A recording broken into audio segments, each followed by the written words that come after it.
Bismillahirrahmanirrahim. Assalamu alaikum. Respectable viewers, welcome to Treatment with Quran. Myself, Gulfam Riaz Hashmi. And today we will talk about Istikhara, that is a means of getting divine guidance.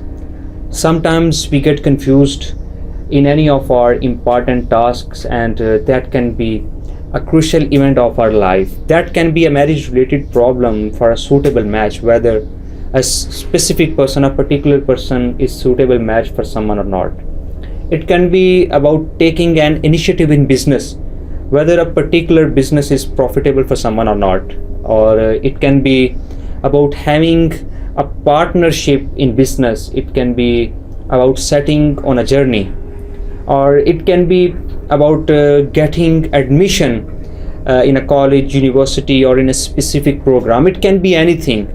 We consult different people, but we don't find we don't find an answer. We don't reach a conclusion. And then here, when we are in a confusion, our beloved religion gives us a way to take divine guidance, to ask Allah Almighty for guidance, for a better suggestion. And that specific consultation with Allah Almighty is called Istikhara. In Islamic terminology, that consultation with Almighty Allah, when someone asks Almighty Allah for some suggestion, for some advice, that is called Istikhara. Istikhara means asking someone for suggestion, for advice. And it is very important thing, as narrated by Jabir. Kana Rasulullah yu'allimuna al-istikharata fil umuri kama yu'allimuna surata min al-Quran. The Holy Prophet sallallahu alaihi wasallam taught us Istikhara in all matters as he taught us a surah from Holy Quran. So Istikhara is very important. So first I tell you method to perform Istikhara, and then some misconceptions that prevail about Istikhara. So first thing, do Istikhara for yourself. Nobody can perform Istikhara for someone else, because logically nobody can put his foot in your shoe. Everybody has different problems, everybody has different issues. For example, if you are getting married, so how can another person ask Allah Almighty for suggestion for yourself? It's your problem, and you have to do Istikhara yourself. And more importantly, asking someone else for Istikhara, this practice is not has no evidence in Holy Quran.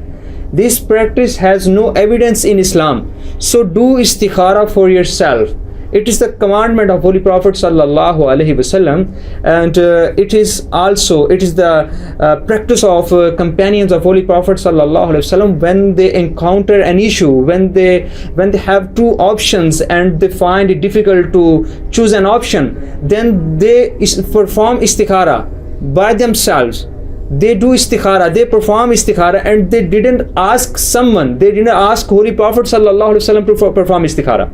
And some people think that we don't offer our obligatory prayers and we don't recite Holy Quran, so how can we consult Allah Almighty? So that's not the problem.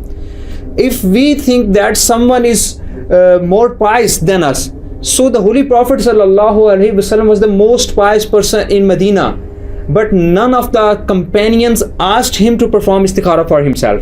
So therefore, do Istikhara for yourself. So now I tell you how to perform Istikhara. So it's just a simple method.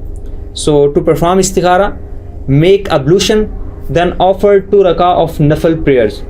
And in second rakah of your nafil prayer, when you complete your second rakah and you go into sitting position, then you recite salat for Holy Prophet sallallahu alaihi wasallam, and after salat you recite Istikhara prayer. And this is the Istikhara prayer you can see on screen. Allahumma inni astakhiruka bi'ilmika wa astaqdiruka biqudratik wa as'aluka min fazlika al-azim fa innaka taqdiru wa la aqdiru wa ta'lamu wa la a'lamu wa anta 'allamul ghuyub. Allahumma in kunta ta'lamu أن هذا الأمر خير لي في ديني ومعاشي وعاقبة أمري فاقدره لي ويسره لي ثم بارك لي فيه وإن كنت تعلم أن هذا الأمر شر لي في ديني ومعاشي وعاقبة أمري فاصرفه عني واصرفني عنه واقدر لي الخير حيث كان ثم أرزني به. And here is the translation. O Allah, I ask guidance from your knowledge and power from your might, and I ask for your great blessings. You are capable, I am not. You know and I do not, and you know the unseen. O Allah, if you know that this job is good for my religion and my subsistence and in my hereafter, or say, if it's better for my present and later needs, then you ordain it for me and make it easy for me to get, and then bless me in it. And if you know that this job is harmful to me in my religion and subsistence and in the hereafter, or say, if it is worse for my present and later needs, then keep it away from me and let me be away from it, and ordain for me whatever is good for me and make me satisfied with it. So this is the method to perform istikhara. I tell you again, when you are in a sitting position in your salah, in your prayer, first you recite at-tahiyyatu lillahi was salawat, and then you recite salat for Holy Prophet sallallahu Allahumma salli ala Muhammadin wa ala ali Muhammad. And then after completion of salat for Holy Prophet sallallahu alaihi wasallam, you recite istikhara prayer, Allahumma inni astahiruka bi ilmika. And after this prayer you recite Rabbi ja'alni muqima salah. So in this way you finish your salat and now your istikhara is done. So if you find it difficult, I tell you another method that is also very simple. And in that method you offer 2 rakah of nafal prayer simply and without any additional prayer.